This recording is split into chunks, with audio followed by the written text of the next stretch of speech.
The Consulting Success podcast is powered by the Clarity Coaching Program. If you'd like to work directly with the Consulting Success team and receive personal coaching and support to optimize and grow your consulting business, marketing, and revenue, visit consultingsuccess.com to find out more and apply.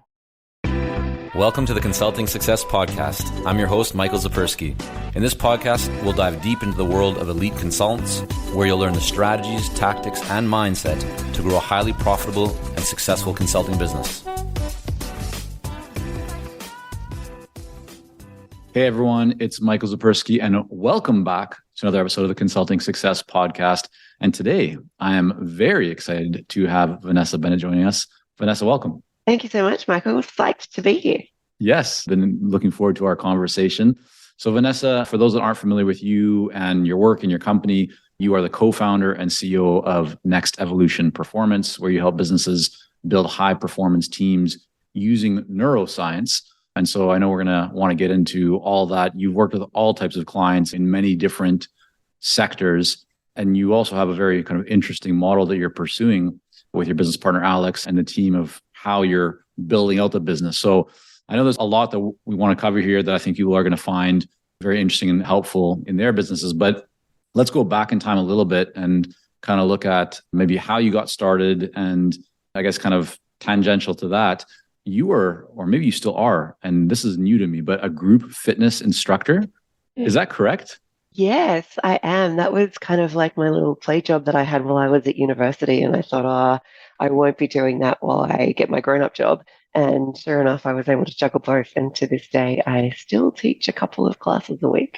I love that. So, I mean, yeah, we've worked together and I did not know that. So I was like, wow, this is, I'm going to have to ask Vanessa about this. Talk to me about, because I know you're very health focused. It seems to me, from what I know of you, I mean, it's a priority in terms of your health and well-being. But for you, what do you think kind of in terms of fitness, how does that play into one's performance in their career or in their business? How do you kind of look at the connection between those two?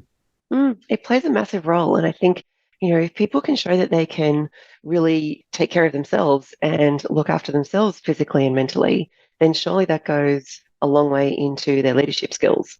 I don't think anyone wants to report to anyone who's like tired and exhausted and can't look like they can get their own stuff together. So I've always kind of felt that, and I've always kind of had this idea that even through my corporate career that I was able to be way more productive when I was definitely physically healthier. So if I was exercising, if I could keep my classes going, running and weights and all of that kind of thing, if I could keep that going, then I was way more productive. I would get way more done in less time with less effort. And I was a bit more delightful to be around as well. Right. I think it's a massive plus when you've got people that are working in high performance roles.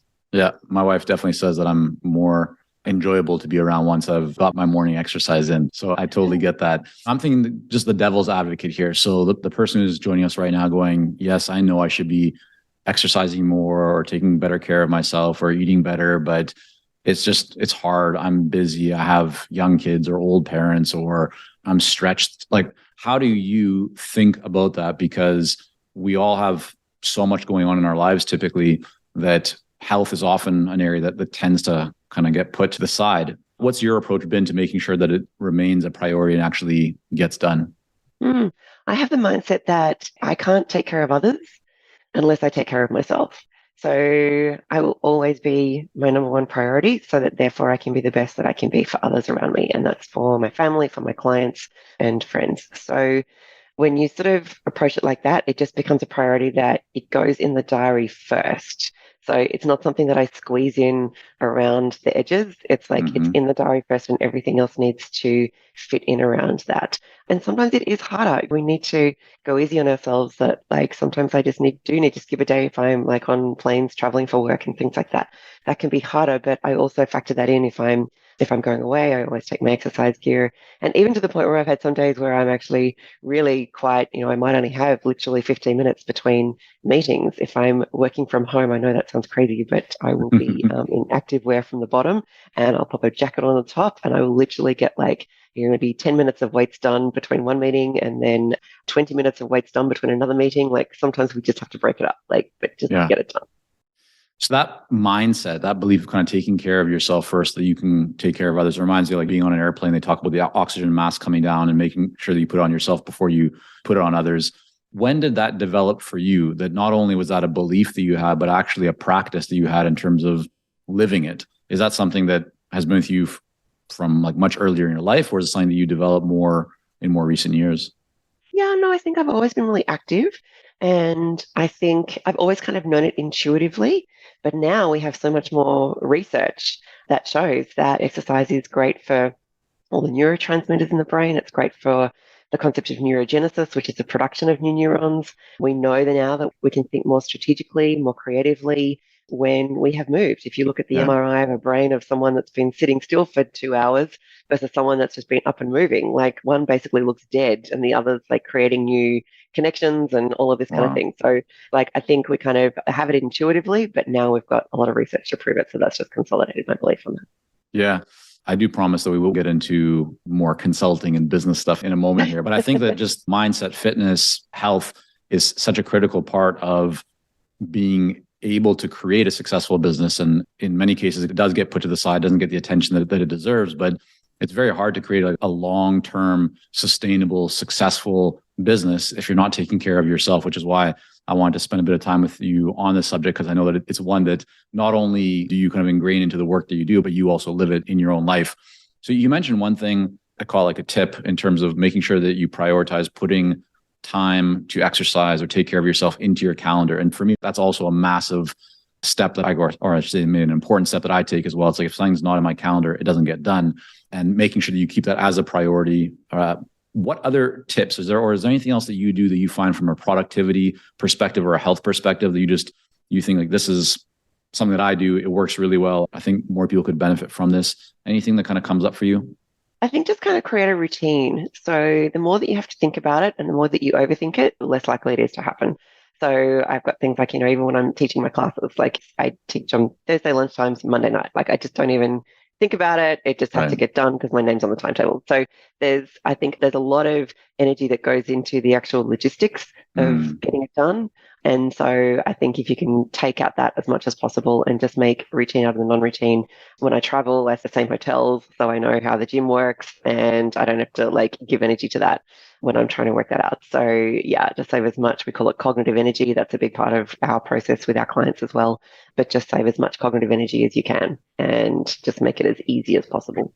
I think that's such a great point because it's so true. When I think about if I kind of transfer that concept over to, let's say, consultants and doing their marketing to build their business, people spend so much time thinking about how to market or what to say and what might go wrong. And instead of actually just like reaching out to somebody or picking up the phone right. So that so much time is spent thinking and that time could be spent in taking action. The work that you do with clients, so I know you have a lot of kind of understanding of the time versus thinking concept or time to think versus action. What else is going on inside of people's minds or what else is happening there that you think is important for people to maybe recognize or that they might benefit from if they better understood some of the mechanics of that concept? Yeah, I think there's a few things. There's how do you kind of structure your days to make things easier for you? And then there's also the mindset side of things.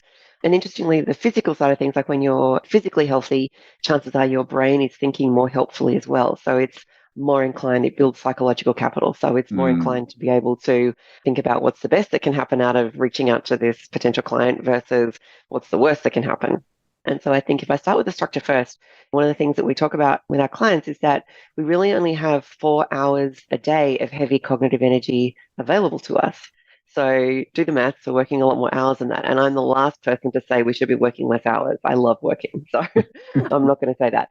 And a lot of our clients love working. A lot of our clients are, lawyers and people like that who, if you just went in there and said work less hours, they'd laugh you out of there.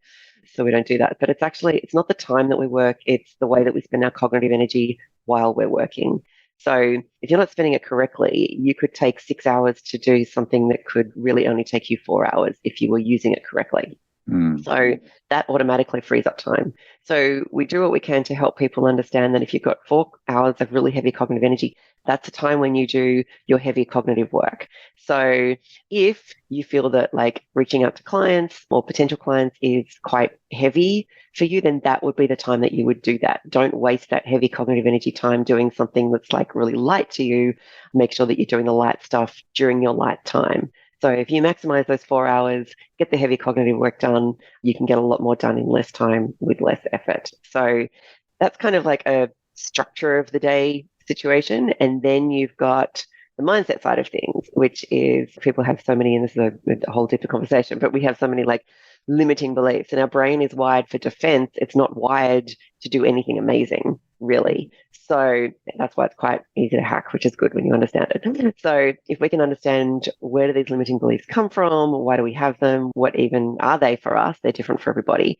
They generally come down to a will I look stupid kind of psychological fear. So if we can get people to understand that and then go, no, flip this mindset, especially when it comes to building a business, because it's like, I remember when I first started in the business, I remember leaving my corporate job going, okay, I'm 95% sure I'm onto something here, and I'm 5% completely wetting myself. But I'll take those odds and we'll give it a go. But there's so many of these fears and limiting beliefs that can kick in. And it was like, well, know that they're there, but we can't give energy to those. We just need to make sure that we're focusing on what's the best that can happen. And so I guess having this mindset of just adding value. And one of the big reasons I do what I do is because I saw when I worked in corporate, so many people were working in a way that was very busy, but not necessarily productive. And not only that, there was a lot of people getting sick and suffering burnout and a lot of sickness that really kind of didn't need to happen. And so I'm absolutely OCD about helping people be more successful, but also without the burnout, without the mental health problems, without sickness, all of this side of things. And so when you think about it, burnout is really just overspending cognitive energy. So people think, oh, but I'll do something on the weekend that will stop me getting burnt out during the week. It's like, well, yes, that's part of it. But if you spend your whole weekends just recovering from feeling exhausted from the week, you're not doing the week right.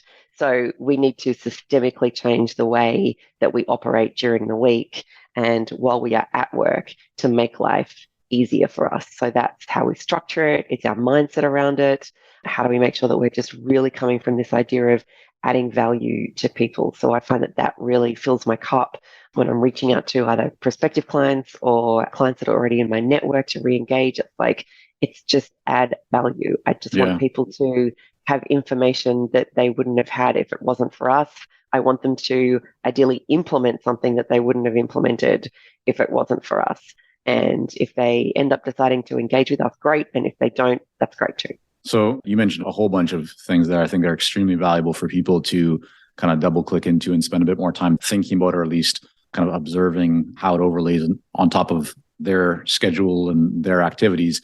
But you talked about the difference or kind of distinction between heavy cognitive load or times that are like more for heavy work and times that are maybe for lighter work. I know that the people joining us right now are probably thinking, well, in a typical day, when is the heavy time and when is the light time? So is it more like an AM, PM type of thing, or does it depend on the person? Or what are you seeing across the research and across the work that you've done with clients as well, so that people can start to think about when should I be doing the stuff that is a bit heavier or harder for me as opposed to the easier stuff?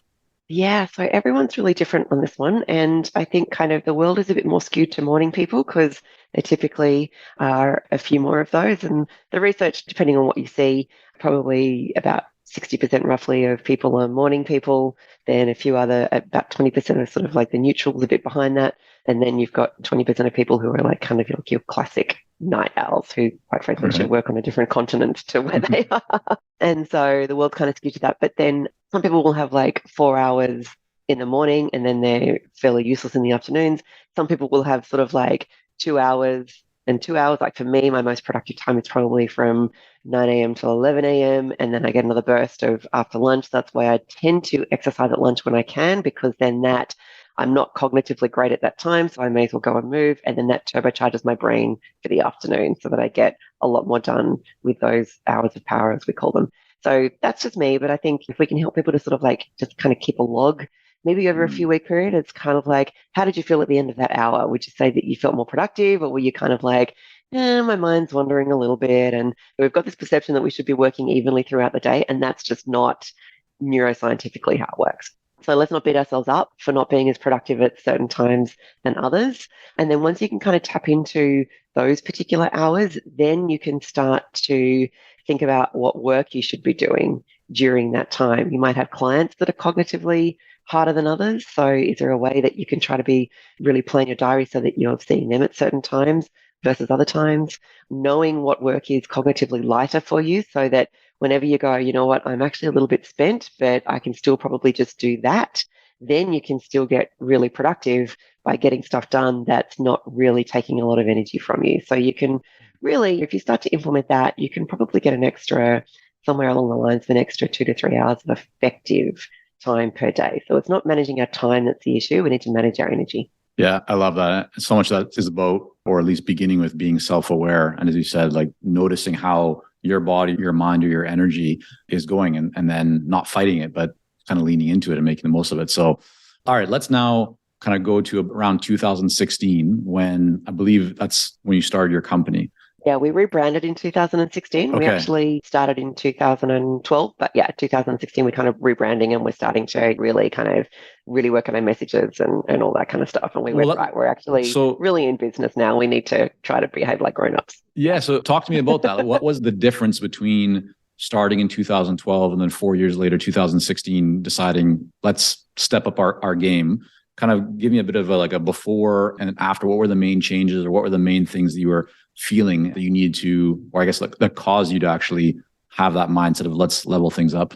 Well, I think I'm a corporate girl, really. So I didn't know whether I was even going to like consulting life. It was a big thing, right? To sort of leave that big cushy corporate job. And then I knew I wanted to coach and I knew I wanted to help people in this space. But when you think about it, high performance coaching 10 years ago was still fairly embryonic and it wasn't sort of as much of a thing. So I was kind of up against that as well. So I think, and I was quite lucky, I met my now business partner, Alex, at that time as well. She was working in the UK and we were very much aligned with what we were doing. And so we kind of teamed up, and I guess the more that you do it and the more that you get the success, the more you realize that, oh, wow, we're in business. I'm doing it. So whether there was part of me that kind of was a little bit more, let's see how it goes first, I don't know. But then it was like, wow, we're really in business and people are really loving this. And yeah, and I think we changed our name to Next Evolution Performance because one of our large corporate clients, when they were selling us internally, they already had some mainstream, global leadership work that they were doing. And they were selling us internally as the next evolution of leadership coaching. And we went, oh, actually, we really like that. And then we did more and more on the research side of things. So then we were kind of yeah, that really fits in nicely with us. So that was when we kind of rebranded. And then again, you sort of go, oh, yeah, things are going pretty well. And then it was probably around the pandemic when obviously things exploded for our business because it was obviously everyone was worried about mental health and leading teams through hybrid and all of this kind of stuff that happened. And that was when we went, oh my gosh, we're just ridiculously busy, but we didn't want to start putting on salaried coaches and all of that kind of thing. And we really needed to take the business to the next level so that we could get it out there further. But we're really kind of stuck in terms of systems and processes. And, I'm not really at one with technology either. So I had to kind of go against that. So we knew that we needed to scale and get better at what we were doing and get better systems and processes. But we're good with humans and human performance. We're not so great with business and business performance. So yeah, that was when we just had more questions than we had answers. So we were okay, we need to really step this up. When you left the corporate world and you and Alex co-founded the company, how did you go about getting the first few clients for the business?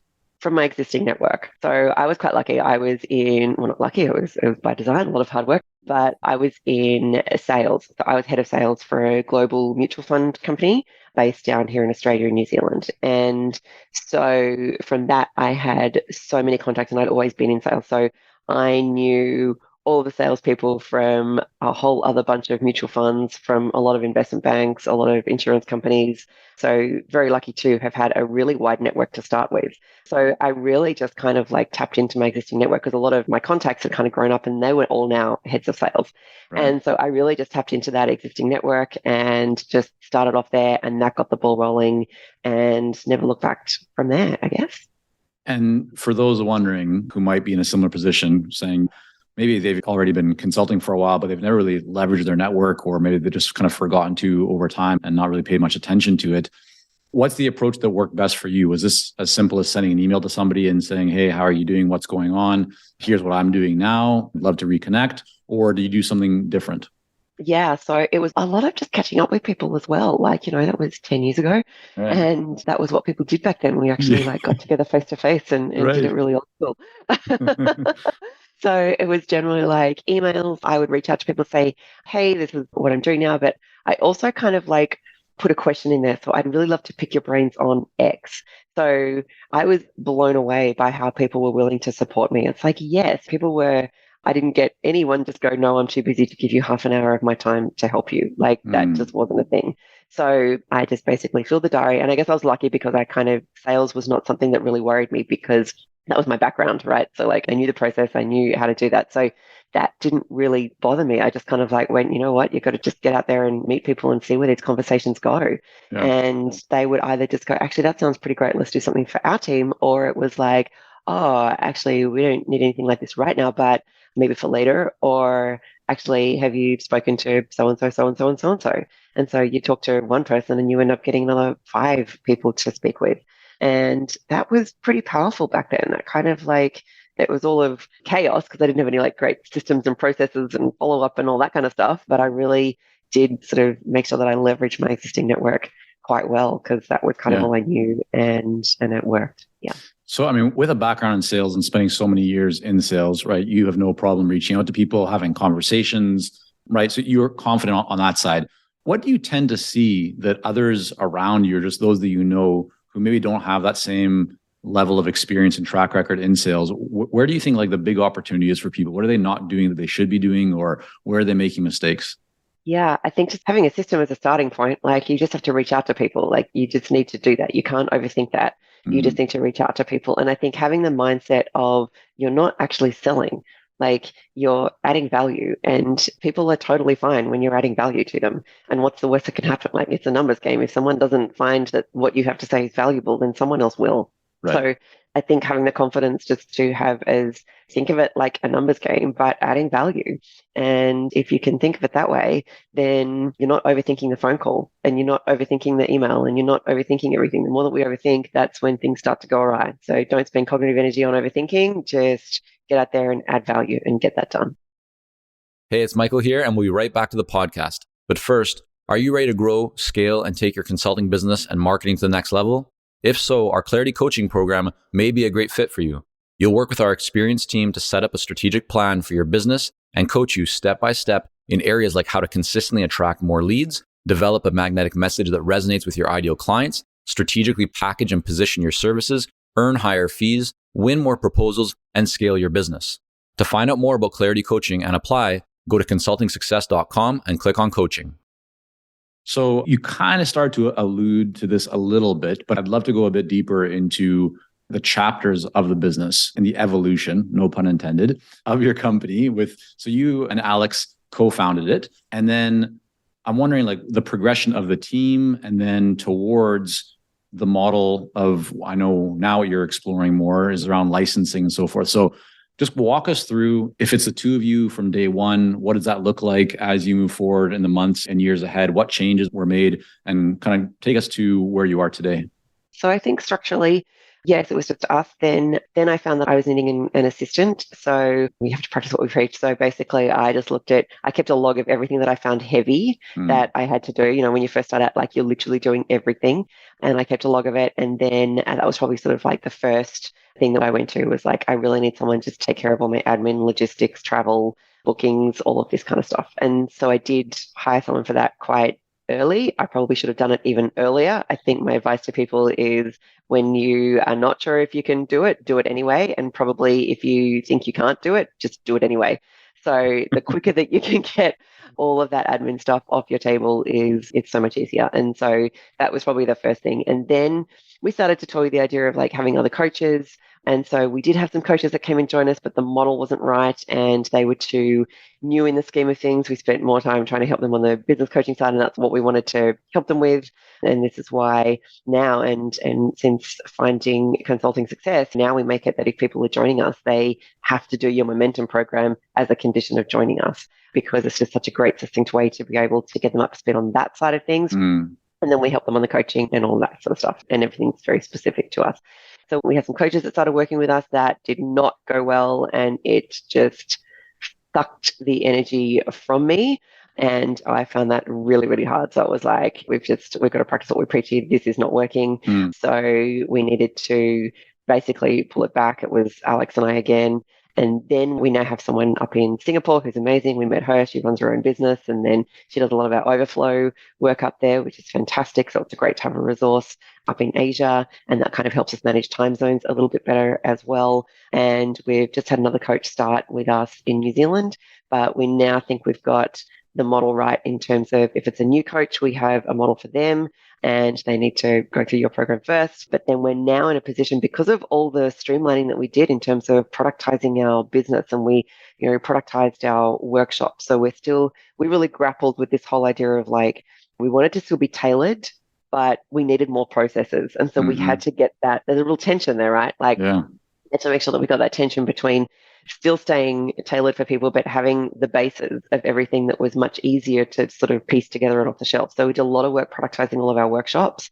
And to be fair, Alex and I didn't think that we'd ever have coaches working with us again. And it wasn't until we went through all of these systems and processes to really get our scale working in a way that we put our fees up significantly. We sort of now better at managing our pipeline. We've got our CRM functioning really well and all of this kind of stuff. And so we can still stay tailored, but our proposal templates, like our business development process, has just been really shortened, which has been fantastic and freed up so much capacity. So it wasn't until we went through that, and particularly the productization process, where we found that, actually, we've got way more capacity for ourselves now. But in addition to that, that then put us in a framework where we went, you know what, we could actually probably license this to other coaches who are already running great coaching business, but interested in adding neuroscience and less interested in reading like 3,000 academic papers on neuroscience. We can package that and we can make that available for other coaches to just pay us a monthly fee, which is lovely because we want to build this great coach community where we can all leverage from each other and learn from each other. But this is kind of like a bolt on to they're already running a successful business. And that way we're going to attract other successful coaches. So so that's kind of like the model that we went to, but we would never have thought to take on any more coaches after we'd been burned so badly previously to the license. So, and sorry to interrupt, Vanessa, but I'd love, because I think in every, whatever people want to call it, a mistake or a learning experience, a blow up, whatever, like there's a lesson inside of that, right? So when you say that things didn't go well, you first brought on these coaches, it sounds like it was at a time where you had not yet fully productized some of your systems or your offerings, right? There wasn't maybe as much structure and certainly was not as streamlined as it is today after everything that you've gone through. But if you could add a little bit more kind of color and detail, it's like when you say it didn't go well, what didn't go well? Looking back, just the benefit of hindsight, what do you think the cause of that was? And for somebody who might be like entering that phase where they're thinking about building up or adding to their team of those who not only will just like work inside of the business in terms of admin or design or content, but somebody who's actually delivering, help us to kind of see what was going on there and what were the lessons that you learned from that? Yeah, absolutely. And looking back, like we take full responsibility for that because we probably weren't as organized as what we could have been in terms of being able to therefore just say, here's the clarity in what we're offering and how we go about that. And so we didn't have as much clarity for ourselves, which meant it was very hard to provide that clarity to other people starting as well. And so I think when you're far more clear around, also the kind of coaches that we want and what characteristics do we need them to have, we probably weren't as clear around that as probably what we are now. So there was a whole lack of clarity on our part from, the systems, the productization, which just wasn't there.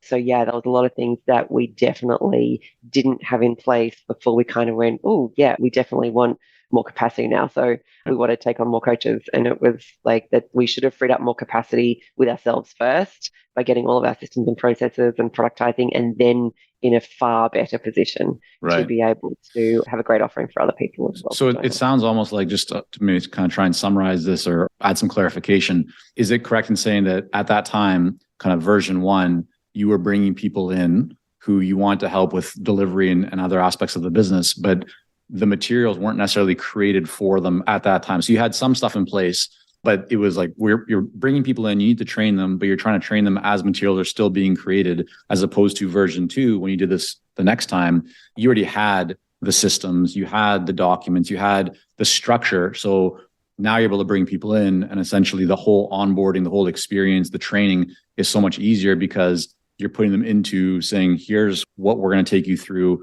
It's all kind of organized. And so now your attention could just be on supporting them through that, as opposed to trying to create and kind of manage all these different plates at one time. Is that kind of what you... That's right.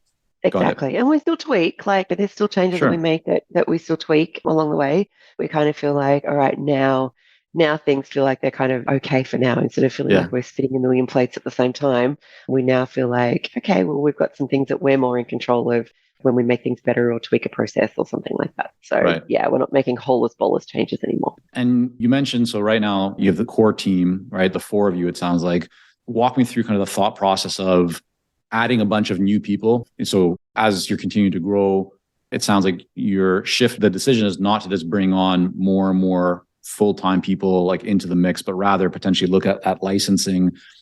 For those who are kind of thinking through that as well, why is that the path that you're more interested in taking in terms of licensing this content and licensing just the knowledge and expertise that you have, as opposed to adding on more full-time people or even part-time people to grow the team internally?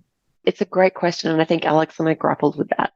We were like, I guess that we had to really think about what is the role that we wanted to do as well. And I didn't leave corporate to then just essentially just run a business. So there's a lot of people where their goal is to make themselves redundant so the business runs on its own and they sell it and off they go. That sounds great in theory, but it didn't sit well with us because we actually really love delivery. We love presenting. We love facilitating workshops. We love seeing people implement and get great change. We love one-to-one coaching. We love team coaching. That's all the ways that we really love to do what we do. So if we were to bring on other people that would do the work for us, and that would mean that we've got to bring on people who sell, or we just do the selling ourselves. And while I don't mind doing enough selling to get my book of clients full, I don't want to be just doing that so that then I feed other coaches. So that whole salaried model and bringing people on that way was never really going to work for us, based on the fact that Alex and I just really love coaching and presenting and facilitating and all of that. So the only way for us to kind of bring on capacity was just to say, hey, here's a productized version of what we're doing. Here's all the tools that you'll need. If you're already running a great business and you just want to add this on, then this is a really, really effective way to do it. So that way when other people are still getting their own clients, they're still running their own business and they're being really successful at that. And that's just allowing us to also be with other really great successful coaches. So I think that was kind of like, once we kind of agreed that, we can actually do this, because we didn't even know in terms of how we were going to scale. We just thought it was going to be by bringing on a bucket load of coaches who would be salaried and we'd have to go out and feed them. And that actually didn't excite us. So we're like, well, how do we scale? So we were kind of looking for different ways and looking for ways that other people had done this previously, as to how do you get the message out there to more people? Because we think that what we do is very important work, and it is a very important message that we do want to get out there wider. But we can't do it alone, but we still want to do it. Yeah. So we were kind of stuck in that little conundrum there, but we feel like we've got a lot more clarity around that now, which is great. This is just such a really powerful example that there is no one way to do something, right? And I love that for you guys, you've both identified that you really enjoy doing the work. You want to continue delivering and being a part of that and not removing yourself, as so many kind of business owners talk about. And you're finding a way that you can still accomplish that, but still continue to make and have a greater impact beyond just what you're able to do yourselves. So I think that's is really exciting. And I hope it's a good example and kind of demonstration for others, just to know you can always, as creative as you are, right? You can find a model that's going to work for you. And often it's going to be some kind of a hybrid or a blend of a more standardized model. But yeah, this is just a really great example. I want to also ask you, Vanessa, when somebody goes to your website, you have what's called, I think it's called the energy credit system. Yes. Right. So you kind of developed this framework that has 3 parts to it. And the whole goal, in the center of it, is optimal performance. Can you just talk for a moment about the 3 parts that kind of create this system? And then I'm wondering, how have you found having kind of this framework or this diagram to be helpful for you in business?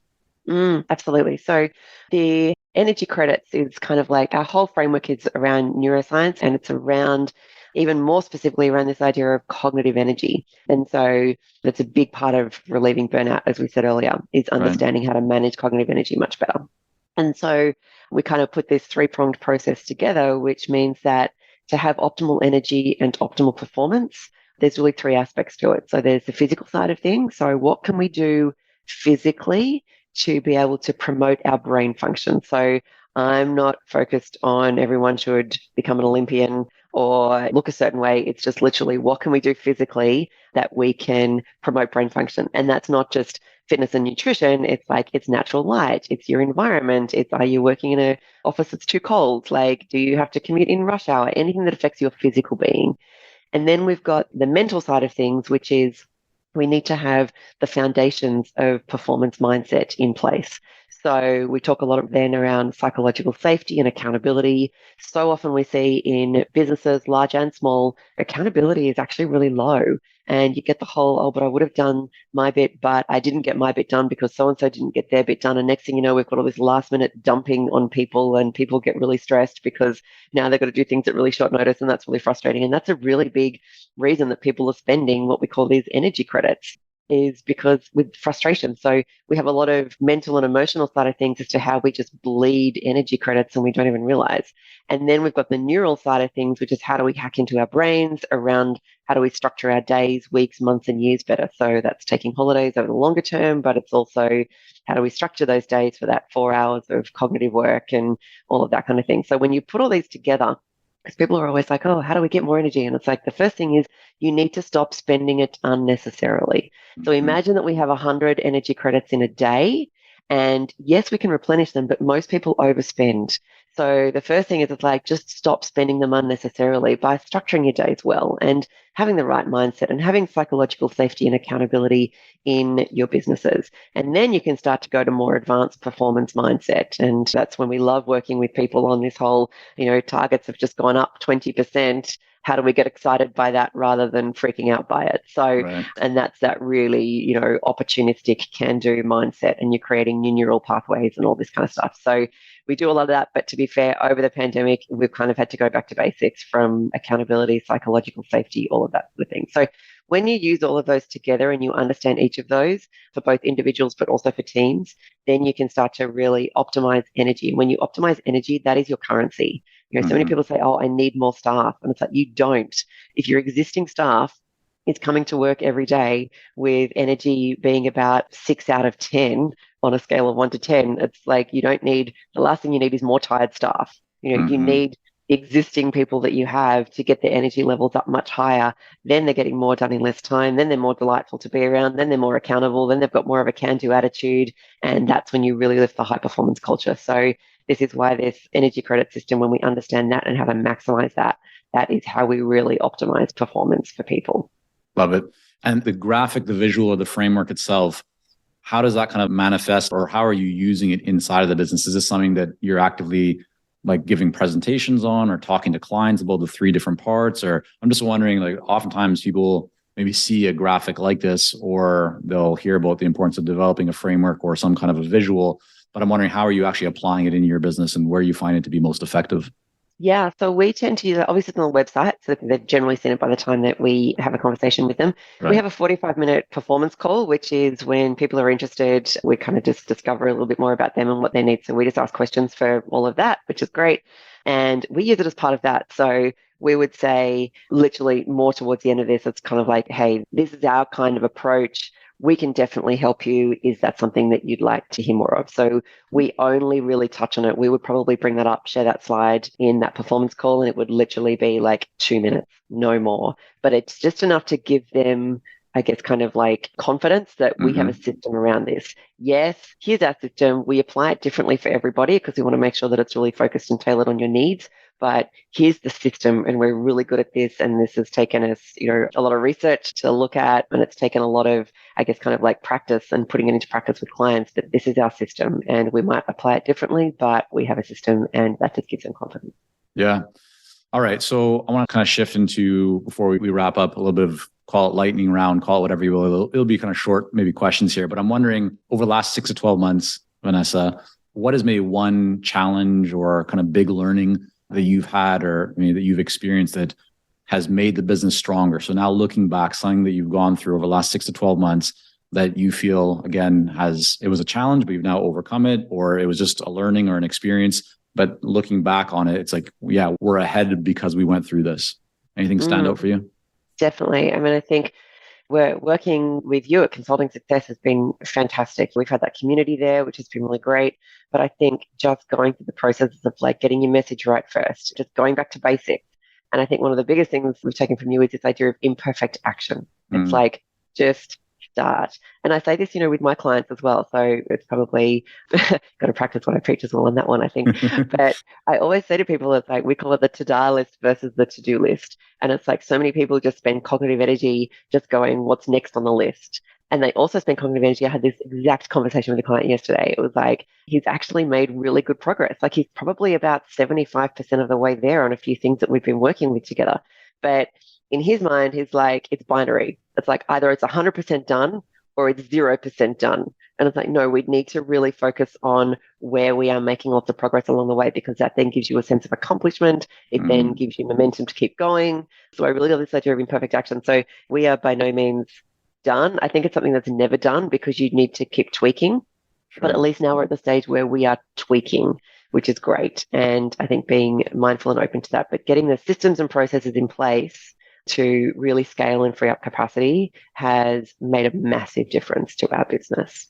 Fantastic. Well, I appreciate you sharing that. I'm wondering about books. I know that when you're not reading research papers and things of that nature, you're probably reading or listening to some books here or there. If we kind of look at the last year or so, or even 6 months, is there a book, can be fiction or nonfiction, just anything that you've really enjoyed reading or listening to that you might want to suggest that others take a look at? I would love to say that I read a lot of fiction, but I don't really, even on holidays, like I'm still probably reading some sort of neuroscience or research or something. I just love it. I do the odd fiction here and there, which I do enjoy. So Leanne Moriarty's books, I do enjoy her from the fiction side of things, and she's a great Australian author as well. But I think I do a lot of, on the research, I probably don't read as many business books as I used to, but I have just recently read, if people like Matthew Walker's Why We Sleep, that's a pretty well-known book. There's another book now called Lifetime, and it's all about circadian rhythms by Russell Foster. And that really just goes to show that we really do need to make sure that we're working with our circadian rhythm, because our whole health, physically and mentally, it's kind of like, almost like our body is just a carefully orchestrated symphony. And if we do anything like not sleep right or something like that, then a lot of these systems and processes in our bodies don't function as well as they could. And therefore that's leading to a lot of health issues. So that's pretty cool. And I've also just about finished reading Love and Work by Marcus Buckingham. He's a great presenter. He does a lot of research on high performance as well. And he really does focus on those areas. We have to do things that we love. And it doesn't even have to be 100% of the time. It just needs to be at least 20% of the time. But if we can get to that and really focus on these things that we love, and that really goes to what we preach as well, because then that takes a lot less cognitive energy because your neural pathways are already set up for that. So that's actually a really good book as well. So I highly recommend that for a read. All right. Well, we're going to have all that linked up in the show notes. And then the final thing that I want to make sure that we can put in front of everybody is how they can learn more about you, Vanessa, more about Alex, and what you both are doing over at your company. So where's the best place for people to learn more about everything you guys have going on? Absolutely. Our website is a good place to start. So that's nextevolutionperformance.com. And from there, you can also go to our online training platform. We also have an online course, especially about our foundational work on energy credits and structuring your days better and all that kind of thing. And that's on nextevolutionenergy.com. And we are also very easy to stalk on LinkedIn. So Vanessa Bennett and Alex David, we would love to see you on LinkedIn. We pump out a lot of free information. We just want to add value. So hopefully those posts are super interesting as well. So feel free to stalk us there. Okay. Well, we're going to have all that again linked up in the show notes. Vanessa, thank you so much for coming on here today and sharing the amount of, I think, I'm just going to say like powerful ideas and insights. Much of what you said resonates with me in terms of just the energy and really kind of auditing that and being self-aware. I think people not only will be able to increase their overall productivity, but more importantly, in my mind, it's you're going to do more of the work that you enjoy, right? Or that you love, that you said, and just feel like, wow, I'm making a lot more progress than maybe I expected, because now I'm aligning myself in a way that is going to be better for me as a person and for what I want to accomplish. So I hope everyone really enjoyed this conversation as much as I did. And Vanessa, I look forward to talking with you soon. Thanks so much, Michael. Thank you for joining us on this episode of the Consulting Success Podcast. For more episodes and to subscribe, rate, and leave a review, head on over to iTunes. And if you'd like to develop consistent lead flow and a highly profitable consulting business, learn more about our coaching programs at consultingsuccess.com.